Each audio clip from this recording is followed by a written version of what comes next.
ভিডিওর টাইটেল এবং থাম্বনেল দেখে বুঝে গেছেন ভিডিওটি কোন টপিকের উপরে হচ্ছে। আমরা অনেক সময় ফোনের ফ্ল্যাশ লাইট জ্বালাই। দেখা যায় যখন আমরা অন্ধকার রাস্তায় কোথাও চলাফেরা করি কিংবা ঘরে কারেন্ট চলে গেলে কোনো প্রয়োজন কাজে আমাদের ফ্ল্যাশ লাইট জ্বালানোর প্রয়োজন পড়ে, তখন আমরা কি করি, ফোনটার উপর থেকে নোটিফিকেশন টেনে ফ্ল্যাশ লাইট জ্বালাই। বা আমরা অনেকেই জানি যে ভলিউম বাটন প্লাস এবং মাইনাস বাটন আছে। মাইনাস বাটনটি টিপে 1 সেকেন্ড ধরে থাকলে লাইট জ্বলে ওঠে।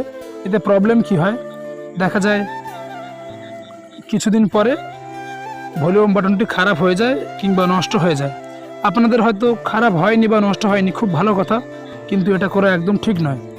চলুন সহজে ভিডিওটি দেখিয়ে দিই, বেশি কথা বাড়াবো না। আপনারা চলে যাবেন আপনাদের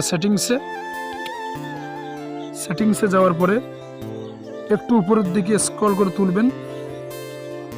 তোলার পরে নিচের দিকে দেখেন লেখা আছে শর্টকাটস অ্যান্ড অ্যাক্সেসিবিলিটি, এর উপরে ট্যাপ দিবেন। ট্যাপ দেওয়ার পরে এখান থেকে খুব ভালো করে দেখেন, এখানে লেখা আছে 3 নম্বরে স্মার্ট মোশন, এর উপরে ট্যাপ দিবেন। ট্যাপ দেওয়ার পরে এই যে দেখেন আমার set to turn on the flash light, এটা আমার অন আছে। আপনাদের যদি অফ থাকে আপনারা অন করে দিবেন, ঠিক আছে। অন করে দেওয়ার পরে আপনারা কি করবেন, অন করে দেওয়া মানে সেটিংস হয়ে গেল।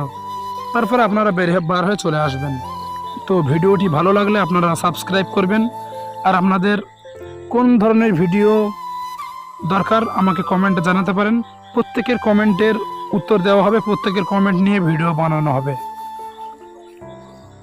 ধন্যবাদ, সবাই ভালো থাকবেন, সুস্থ থাকবেন।